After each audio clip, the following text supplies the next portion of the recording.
that'll just start us off. So Jamie Lunsford asks, what amount of practice is required before the average practitioner can expect to obtain, quote, sufficient concentration, as Joseph puts it, to change the quality of her experience? I'm sure it varies, but more generally, what if I never go on a 10-day retreat or meet a Dzogchen master? Can everyday practice still serve me? I think it's correct to say that there is no average meditator. That people bring a wide variety of backgrounds to the meditation, and so for some people concentration comes quite easily, and for others it takes quite a systematic training. What I would say is that it's really important to watch the commitment to being mindful throughout the day, because concentration actually comes about through the continuity of mindfulness. So it's not so much, an effortful focusing, but rather more a quality of being relaxed back into the moment. To get right back into the Dzogchen Vipassana framework. A Dzogchen phrase that is used very often, which we might have mentioned in our last talk, the phrase that's used is undistracted non-meditation. So the non-meditation part suggests that effortless quality of settling back into a natural awareness. But often people forget the undistracted part. Yeah. That's where it's about this continuity of relaxed awareness. And so really the question is whether we're really considering our meditation to be the time that we're sitting on a cushion, for however long each day, or we're seeing it as practicing that quality of undistracted non-meditation throughout the whole day. And it's that continuity which will lead to some stability. What does the phrase, the word non-meditation mean to you? Because undoubtedly that's going to be confusing to some people. I think it has many levels of meaning, but just in the simplest way of understanding it, it can refer to a relaxed awareness, settling back into the simplicity of things being known moment after moment without an efforting, without a striving.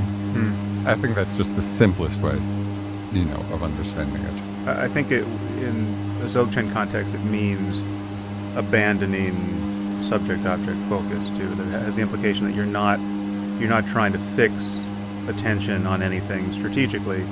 It's just wide open to whatever, in fact, you notice. Yeah, I think that could be a further way of understanding it. But as you point out, the crucial distinction is between being distracted and undistracted. If you're distracted, then you're just Correct. lost in thought like anyone else. And one of the things almost everybody notices is that it's not very easy to remain undistracted. I mean, the idea is very nice. The idea of non-meditation, open, effortless awareness, but there's something else which is needed in order to sustain the undistracted quality.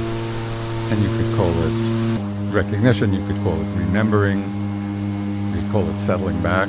I make the difference. Well, you could call it mindfulness. Wouldn't you call mindfulness the gatekeeper of that? Definitely. The quality of mindfulness is to know when we're distracted and when we're not. That's Tulku Orgyen, the great Dzogchen master, called mindfulness the watchman of the mind.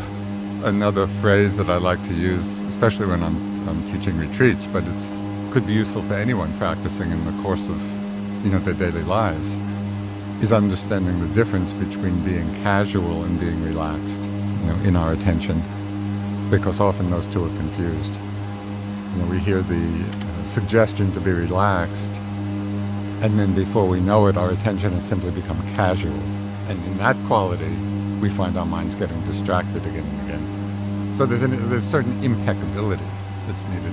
This brings up a few questions. Actually, one question of mine, or one thing to explore further. I have recently said in another podcast, and it's directly to Jamie's question, that I felt like I didn't learn how to meditate until I sat my first 10-day retreat. And I think this comment has given some people cause for despair, because my experience was I got very into meditation. I was sitting really reliably an hour a day for a full year before I went off on the first, I think that it was Yucca Valley retreat with you. And it wasn't until maybe the 5th day of that retreat, somewhere around the midpoint, where I really connected to the practice in a way that I hadn't before. And I remember the epiphany, presumably reasonably accurate, that I had just been thinking with my legs crossed in my daily practice for the previous year. An hour a day was insufficient for me to really drop down a level, within a mindfulness context, with continuity and sustained attention, to see what I wasn't seeing and to really clearly see the difference between being lost in thought and not. And now I'm sure I was a hard case, but can you comment on that? Is that a common experience, to feel like it's not until you sit in intensive retreat that you really know what it is you're supposed to be doing? I think you probably did have a strong propensity for thinking. So it depends, on what people... I love that one to you, Joseph. What people bring to the practice. I guess a question I would ask you, and I don't know whether you remember, but in that time before your first 10-day retreat, you mentioned that you were sitting pretty reliable an hour a day. The question would be, what were you doing the other 23 hours? Whether you had enough understanding of what was needed to actually be committed to the practice of mindfulness, just in the course of your daily activities. And many people don't appreciate the importance or the power of that. I think the jury is still out, because I think there are not that many people who give that level of attention, and of mindfulness to walking down the street, right, or to eating, or to really making the daily activities part of the practice. So whether the level of concentration, and settledness you experience on the retreat would come in the course of daily practice if you did that, would be an interesting experiment. Now clearly, if people come to a retreat, they're practicing intensively all day long in silence, just sitting and walking, so there is a momentum that easily builds up. Right. So it's understandable that you had that experience.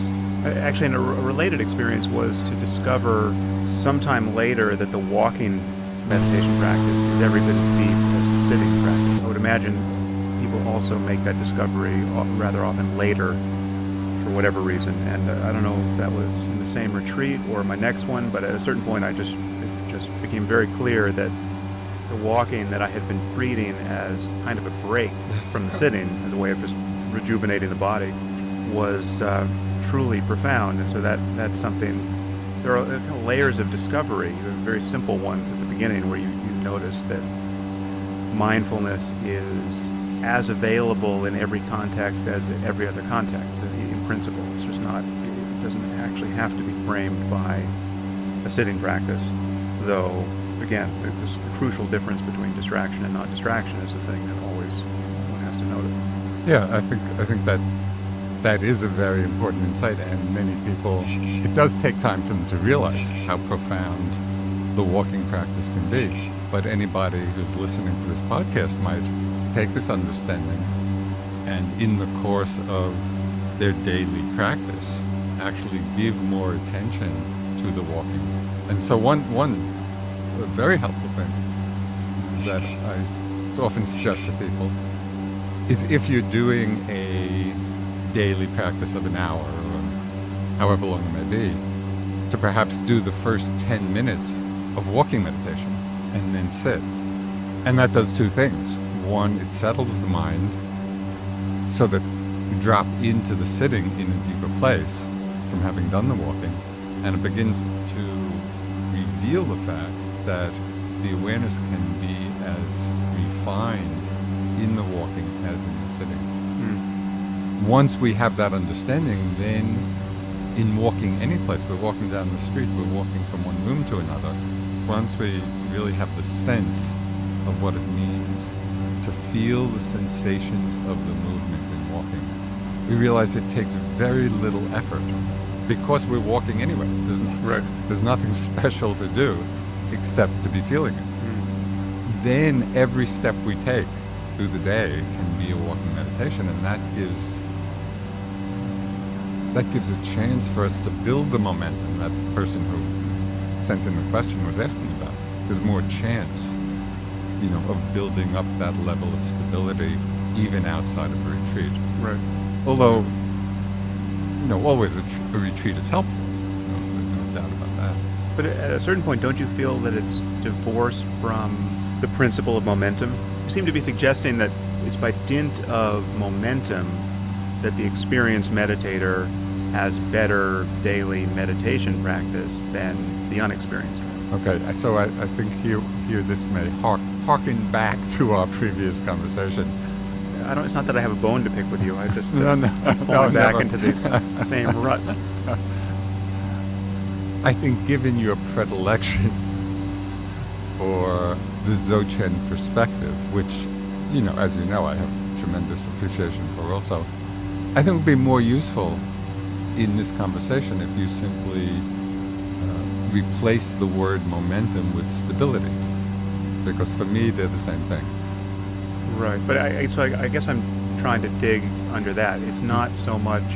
So I see momentum, stability, they both get decisively interrupted, and they can be interrupted for so long that any notion of a carryover from some previous period in the day seems a little far-fetched, right? So you could have an hour that's just wall-to-wall distraction, right? You're watching a movie, or you're arguing with someone on the telephone, or you're shopping. It's something where you've linked up as many moments of dualistic confusion and distraction as you're capable of. I would imagine that hour has cleared out the bank of potential energy you have stored up from all your previous moments of continuity or momentum or stability, so that you're really starting fresh.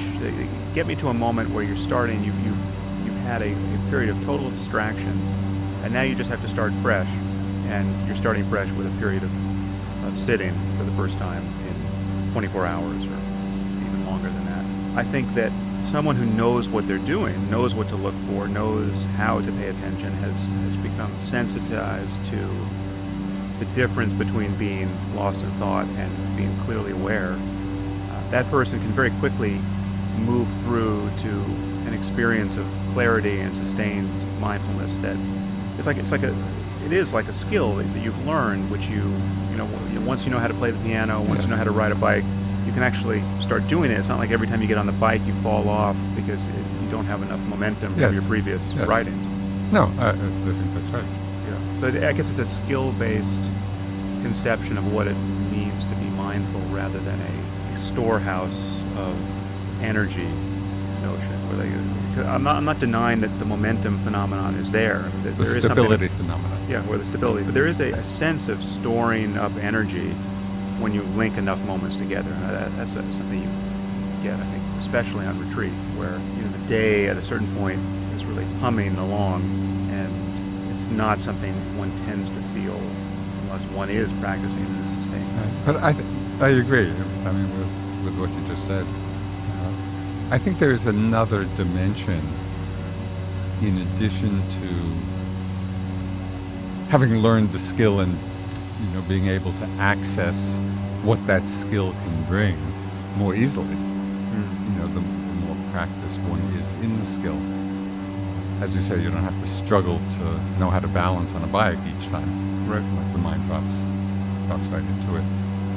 Something I've noticed, for many years of practice now, 50 years, that there is a gradual build-up of what I would call the base of concentration, or the base of stability, and I kind of liken it to the ski reports, where they give the snow report and how deep the base is. And what I've noticed is that, of course, it will go up and down. It'll be deeper or shallower at different times, but the slope of that curve, over time, I have noticed has really gone up. And so the mind drops more easily into a deeper base of stability, concentration. And I think that's not a question of, we're more or less concentrated for any particular sitting. I don't know, you could probably address this more accurately, but the neural pathways in the mind get I don't know the right terminology, get more deeply patterned. Yeah. Over time, and it's just easy, even if one has been distracted. For example, you go to the movies and you're totally lost in the movie, you come out and you decide to sit for an hour. If one is well practiced, the mind will drop into, that deeper place of stability. And that has grown over the years. The more we practice, the more stable that becomes. Well, I think that fits with the skill-based model. It is a skill of attentional regulation, which you get better and better at, and so you just have a facility for coming back to the present moment more decisively and more. And you notice when you're gone earlier.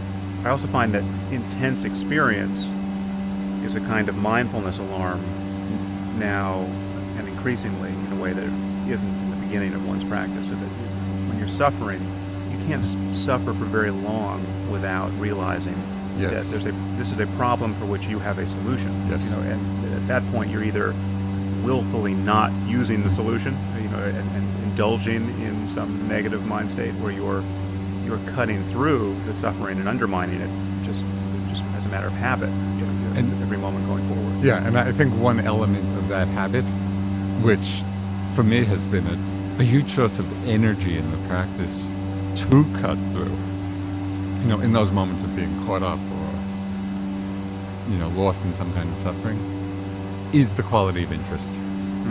For me, interest has played such a key role in my meditation practice, because when my mind is suffering, in whatever way, just caught up in some reactivity, for the most part, I get really interested in what's going on in my mind.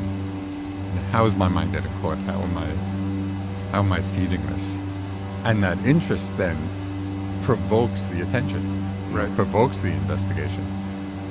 And interest is, I love that word and I love the quality, because interest is very non-judgmental.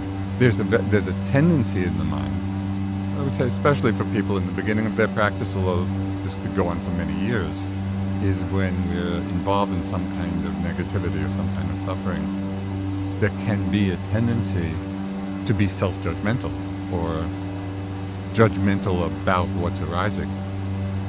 And that, of course, just ties the knot even tighter.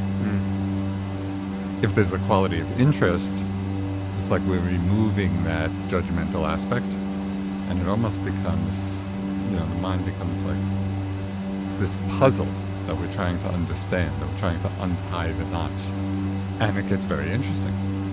There are two expectations that cover what we've just been talking about that I think can be unhelpful. One would be the expectation that you need to be on retreat, having linked many, many moments of mindfulness together, to get down to bedrock in this moment, right? So if you've been lost for long enough, there's really nothing good that's going to come of the next moment of mindfulness. A radical gradualism expectation, which I think is false, but also to some degree self-perpetuating. So to drop that is helpful, because you really can have as deep and as meaningful an experience of mindfulness in this moment as at any point in a retreat if you really pay attention.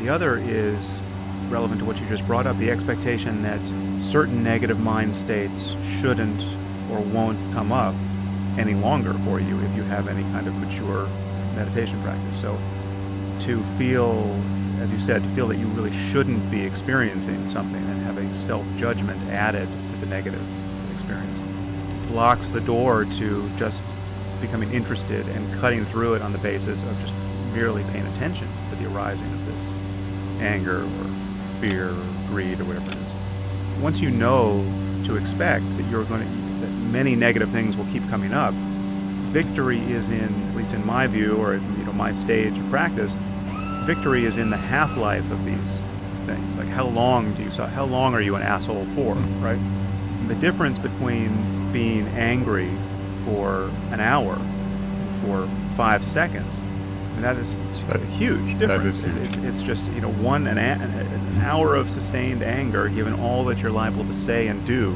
in that space, is a truly life disorienting state of mind. Whereas 5 seconds is just, again, you could just be the one who's interested to see this anger arise and pass away. Well, there are a couple of things. One is just like to emphasize the fact that it's not necessarily that we'll go from an hour of anger to 5 seconds. We could get 5 more seconds, 5 Quickly. seconds after that. Yes. No, it's the punctuation Yes, of it that is yes. to become sensitive. Yeah. Yeah. But Keep it right. there's one attitude of mind, an attitude shift, which was tremendously important for me in seeing the negative feelings or emotions or things that cause suffering arising in my mind. When I went from either feeling bad about myself for having them or judging them, being in an adverse relationship to them. When things shifted and I became delighted to see them because I would rather see them than not see them. And there's a certain moment of delight that can happen. When we have that frame, so anger arises, or judgment arises, or fear arises, or conceit, or pride, or envy, or jealousy, any one of the afflictive emotions. When these arise now, and in the moment of seeing them, it's almost like a smile comes to my mind. Because, in the language of the Buddhist discourses, where the Buddha would often say, "Oh, Mara, I see you." That's the quality in the mind in that moment. "Oh, Mara, I see you." And there's a certain joy in the fact of the seeing. When that shift happens, it changes everything in terms of our relationship to it. Then that becomes the foundation for an investigation. To see, okay, what gave rise to it? How am I getting caught? How can I be free in this moment? Well, I must say, I love to see you get angry too, Joseph. That's always fun. Well, keep trying. So there's a few questions related here. I think we've covered some of this, but Julio Gutierrez asks, could you speak more about the path outside of the meditation cushion? How to be mindful in daily interaction with people, how to be mindful while having an intellectual discussion. We've covered some of that, but what is your thought on how to be mindful, if at all, while engaged in intellectual work? There's the difference between thinking and not thinking, or being lost in thought, seeing thought as thought, or just being busy thinking. This is a question I get from people a fair amount, the idea that you can't really be mindful while doing most of what creative, intelligent, productive people need to do. How do you view that? I think there are two domains to understand this. In one, it's something my first teacher, Menindraji, would say often in addressing that question, because when we are engaged intellectually, even something as simple as reading a book, or doing any kind of creative work that involves the intellect and involves thinking, or concepts, we can't really apply the same kind of mindfulness as we would, for example, in meditation, because otherwise the words would become disconnected. We wouldn't be tuning into the level of meaning, particularly. And so Munindra used to talk about what he called a general mindfulness, where we're totally engaged in what we're doing. We're engaged in the concepts and we're using that level of the mind. But there's enough mindfulness present to pick up if some unwholesome state